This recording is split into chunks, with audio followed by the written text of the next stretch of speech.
എന്താടാ? ഇവിടുത്തെ ഒരു മെയിൻ സ്പിരിറ്റ് കടത്തുകാരനാ ഈ വാളയാർ പരമശിവം എന്ന് പറഞ്ഞ കള്ളപ്പന്നി. അവന്റെ ശത്രുക്കളാരോ ഒറ്റന്നാ. ഈ പരമശിവത്തെ ഞാൻ നോട്ട് വിട്ടിട്ട് നാള് കുറെ ആയി. ഭാഗ്യം ഉണ്ടെങ്കിൽ ഇന്ന് അവൻ കൊടുങ്ങും. നിനക്ക് പേര് കിട്ടണ ഒരു ചാൻസ് നീ കളയരുത്. അല്ല, നീ എങ്ങനെ ഈ പരമശിവത്തിന് പിടിക്കാൻ പോണേ? ഞാൻ പറ, എനിക്ക് പോണം. അല്ല, അമ്മ മേടിക്കാൻ പറഞ്ഞ കേട്ടാ, ഈ കള്ളക്കടത്തുകാരുടെ കച്ചിത്തുരുമ്പെന്ന് പറയുന്നത് നമ്മുടെ പോലീസുകാർ തന്നെയാ. തുച്ഛ ശമ്പളത്തിന് ജോലി ചെയ്യുന്നവര് നക്കാപ്പിച്ച വെടിച്ച് സേഫായ വഴികൾ അവർക്ക് പറഞ്ഞു കൊടുക്കും. അതുകൊണ്ട് ഞാൻ ഇന്ന് എന്റെ പോലീസുകാരുടെ മുന്നിൽ ഒരു നാടകം കളിക്കാൻ പോകും. നാടകോ? ടിക്കറ്റ് വെച്ചാണ് ഫ്രീ അല്ലേ? ഇന്ന് ഹൈവേയിൽ ചെക്കിംഗ് എന്ന് പറഞ്ഞ് പോലീസുകാരെ ഞാൻ റെഡിയാക്കി നിർത്തും. എന്നിട്ട് ഞാൻ ആ നേരത്ത് പാരലൽ റോഡ് ചെല്ലും. പോലീസിൽ നിന്ന് കിട്ടിയ ഇൻഫർമേഷൻ അനുസരിച്ച് ആ ലോറി പാരലൽ റോഡ് വഴിയേ വരൂ. ഞാൻ അവനെ പൊക്കുകയും ചെയ്യും. എങ്ങനെയുണ്ട് എന്റെ ഐഡിയ? സൂപ്പർ ഐഡിയ അല്ലേ? എനിക്ക് നിന്നെ കുറിച്ച് അഭിമാനം തോന്നാണ്. നീയാ പറട്ടെ ഏട്ടാ. കർത്താവേ, കള്ളന്റെ കയ്യിൽ തന്നെയുള്ള താക്കോല് കൊടുത്തത്.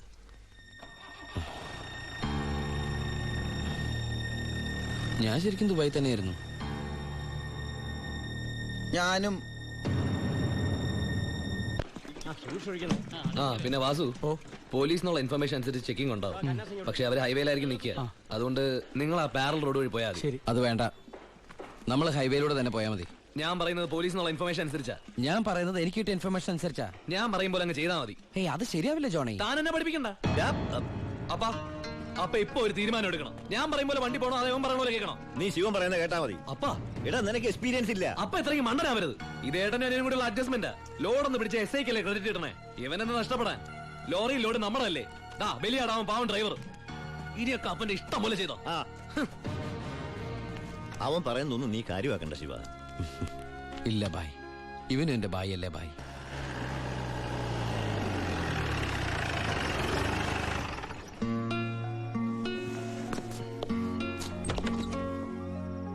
ആ എടാ, പരമശിവത്തിനെ കിട്ടിയോ? ഇല്ല. എന്റെ പ്ലാൻ എവിടെ ചോർന്നു ഏട്ടാ. നീ വിഷമിക്കാതിരിക്കേ, നമുക്ക് അടുത്ത തവണ പിടിക്കാം. നീ വല്ലതും കഴിച്ചോ? എനിക്കൊന്നും വേണ്ട. എന്നാ പോയി കിടന്നു.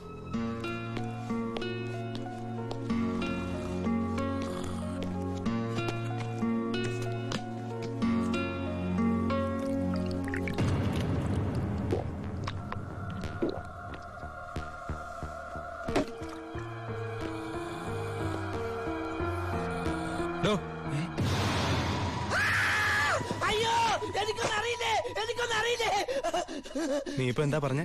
ഞാനൊന്നും പറഞ്ഞില്ലല്ലോ. എനിക്കൊന്നും അറിഞ്ഞൂടാന്ന് പറഞ്ഞതോ? അയ്യോ, സാറിനൊന്നും അറിയില്ലെന്ന് ഞാൻ പറഞ്ഞില്ലല്ലോ. സാറിന് എല്ലാം അറിയാം. എനിക്കല്ല, നിനക്ക്. എനിക്കൊന്നും അറിയില്ലല്ലോ. എനിക്ക് എന്തെങ്കിലുമൊക്കെ അറിയാമായിരുന്നെങ്കിൽ ഞാൻ പണ്ടേ മന്ത്രിയോ കളക്ടറോ ആരെങ്കിലും ഒക്കെ ആയേനെ. പരമശിവത്തിനെ പിടിക്കാൻ ഞാൻ പറഞ്ഞ പ്ലാൻ എങ്ങനെ ചോർന്നേ? കർത്താവ്, അത് ചോർന്നോ? സത്യം പറ, പരമശിവത്തിനെ നിനക്ക് അറിയില്ലേ? എനിക്കറിയില്ല. എന്താണ് ബന്ധം? വലിയ ബന്ധമൊന്നുമില്ല. ഇടക്ക് അവിടെ ഇവിടെ ഒക്കെ കാണാറുണ്ട്.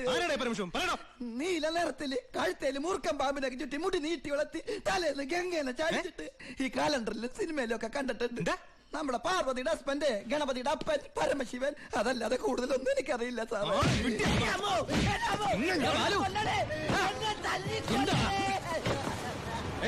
എന്റെ പ്ലാൻ ചോർത്തി ഇവനാണെന്ന് എനിക്ക് സംശയമുണ്ട്. ഇവനോ?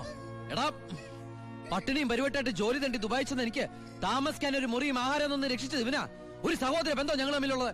ഇവനെ നീ പറയുമ്പോ ഞാനും ഉണ്ടായിരുന്നല്ലോ. നിനക്ക് എന്താ എന്നെ സംശയിച്ചാല്? കൂടെ ഉള്ളവരെ പോലീസിന്റെ ബുദ്ധിയിൽ സംശയിച്ച് ഒരു ദിവസം നീ പറയൂലോ, ഈ ഞാനാണ് പരമശിവന്ന്. അതാണ് ഞാനാണ് പരമശിവം. നീ അറസ്റ്റ് ചെയ്യടാ. സോറി ഏട്ടാ. അല്ല പിന്നെ, കട്ടവനെ കിട്ടിയില്ലെങ്കിൽ കിട്ടിയവന്റെ മെക്കിട്ട് കയറാ. എന്താ അത്? നീ പരമശിവൻ പറഞ്ഞിട്ട് അവരെന്താ വിശ്വസിക്കാഞ്ഞത്? ചില നേരത്തെ സത്യങ്ങൾ നുണയായിട്ടേ മറ്റുള്ളവർക്ക് തോന്നും. ചില നേരത്തെ നുണകൾ സത്യമായിട്ടും. നിന്നോട് ഞാൻ പറഞ്ഞിട്ടുള്ളല്ലേ ഈ വീട്ടിൽ ഒറ്റയ്ക്ക് ഇരിക്കരുത്, നടക്കരുത്, കിടക്കരുതെന്ന്. ഞാൻ ബാലരമല മായാവി വായിച്ച് ഉറങ്ങിപ്പോയതാ. ഇന്നത്തോടെ ഇവിടുത്തെ പൊറുതി മതിയാക്കിക്കോ. നാളെ മുതൽ നീ ബായുടെ ഗസ്റ്റ് ഹൗസിൽ താമസിച്ചാൽ മതി. അല്ല, ഇവനെന്താ ഈ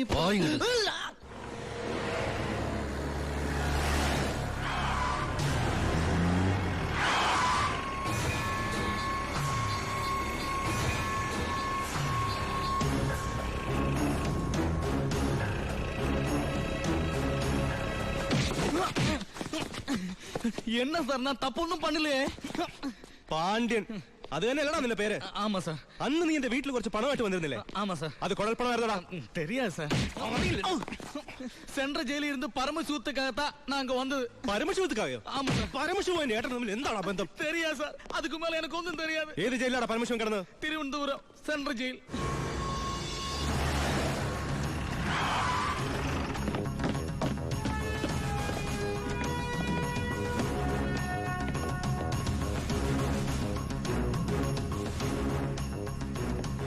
ബാലു, ദാ വാളയാർ പരമശിവത്തിന്റെ ഹിസ്റ്ററി ബുക്ക്.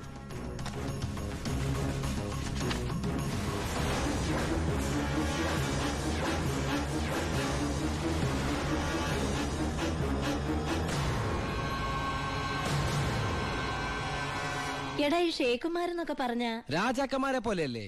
പലതരത്തിലുള്ള ഷെയ്ക്കുമാരുണ്ട്. ദുബായ് ഷേക്ക്, ഷാർജ ഷേക്ക്. ഈ ഷാർജ ഷേക്ക് ഷാർജയിൽ മാത്രമേ കാണുള്ളൂ. പിന്നെ മിൽക്ക് ഷേക്ക്. മിൽക്ക് ഷേക്ക് ആ, ഒട്ടകത്തിന്റെ പാല് മാത്രം വിറ്റ് ജീവിക്കുന്ന ഷേക്കുകളാണ് മിൽക്ക് ഷേക്കുകൾ. ശരിക്കും അങ്ങനെയുണ്ട്, സത്യം. ഏട്ടാ അവരോടൊക്കെ സംസാരിച്ചിട്ടുണ്ടോ? എനിക്കിതിനല്ലേ പണി. അറബി സംസാരിക്കും. പിന്നെ അറബി സംസാരിക്കാതിരിക്കോ? എല്ലാവരും ഊമയെ കഴിഞ്ഞ രാജ്യത്ത്. അല്ല ഏട്ടാ, ഏട്ടൻ അറബി സംസാരിക്കോന്ന്. ഞാൻ ചെന്ന സമയത്ത് കുറച്ച് കഷ്ടപ്പെട്ടു കേട്ടോ. പിന്നെ ഞാനൊരു സൂത്രം മനസ്സിലാക്കി. ഞാൻ എന്താ ചെയ്തെന്നറിയോ? നല്ല ചൂടുള്ള പുഴുങ്ങിയ മുട്ട ഉരുളക്കിഴങ്ങൊക്കെ എടുത്ത് വായിലിട്ടിട്ട് മലയാളത്തിൽ സംസാരിക്കും. സംഭവം അറബിക്ക് മനസ്സിലാവുകയും ചെയ്യും, എന്റെ കാര്യം നടക്കുകയും ചെയ്യും. ഞാൻ എന്നെ കൊണ്ട് തോറ്റു. എനിക്ക് വയ്യ കേട്ടോ. നീ കേട്ടോടാ ഇവന്റെ ഓരോ ദുബായ് തമാശ. ഇനിയുണ്ട് കൊറേ. അമ്മ വേഗം ഭക്ഷണം എടുത്തു വെക്ക്. ഇന്ന് വയറ് നിറച്ച് കഴിച്ചിട്ട് സുഖമായിട്ടൊന്ന് ഉറങ്ങണം. കുറെ നാളായിട്ട് ഊണ് ഉറക്കവും ഇല്ലാതെ ആ പരമശിവത്തെ പിടിക്കാൻ നടക്കുകയില്ലായിരുന്നു. എന്നിട്ടാണ് കിട്ടിയോട്ടാ? ഫുൾ ഡീറ്റെയിൽസ് കിട്ടി. വാളയാർ പരമശിവം, ഫാദർ നിൽ, മദർ നിൽ, native place Palakkad border.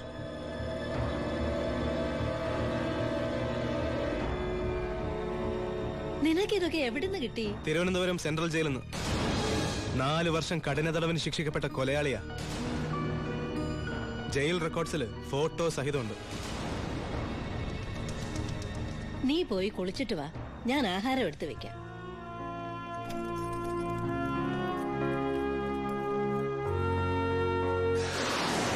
Walayar പരമശിവത്തെ കുറിച്ച് ഇതിൽ കൂടുതൽ എന്തെങ്കിലും ഏട്ടൻ അറിയണോ? വേണ്ട, ഇനി നീ ഒന്നും പറയണ്ട. ഇവിടെ വെച്ചൊരു സീൻ ഉണ്ടാക്കരുത്. അമ്മ ഒന്നും അറിയരുത്. എന്തിനായിരുന്നു ഇതൊക്കെ? ഞങ്ങളുടെയൊക്കെ മുമ്പിലും. സാഹചര്യങ്ങൾ അങ്ങനെ. ഇതൊക്കെ എല്ലാ ക്രിമിനൽസിന്റെ ന്യായീകരണങ്ങളാ. ബാലു, ഈ യൂണിഫോമിന്റെ മുന്നിൽ ഏട്ടനനിയൻ ബന്ധമില്ല. സറണ്ടർ ആകണം. എന്തിന്? സ്പിരിറ്റ് എടുത്തേനോ? എന്താ തെളിവ്? അതല്ല, ചിന്നാടൻ ബാബുവിനെ കുത്തിക്കൊല്ലാൻ ശ്രമിച്ച കേസിന്. ഓ, വാറണ്ടുണ്ട്. ഞാൻ നാളെ രാവിലെ സ്റ്റേഷനിൽ വരാം. എന്നെ വിശ്വസിക്കേ. നാളെ രാവിലെ കൃത്യം 10 മണിക്ക് ഞാൻ സ്റ്റേഷനിലെത്താം. പ്ലീസ്.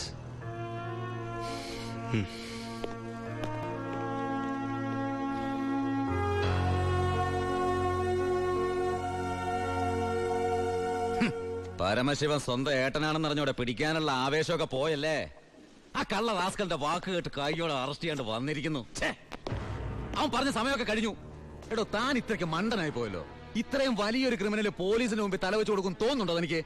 യൂസ്ലെസ്. തൊപ്പി ഒരു കളഞ്ഞിട്ട് ഇറങ്ങി പോടോ.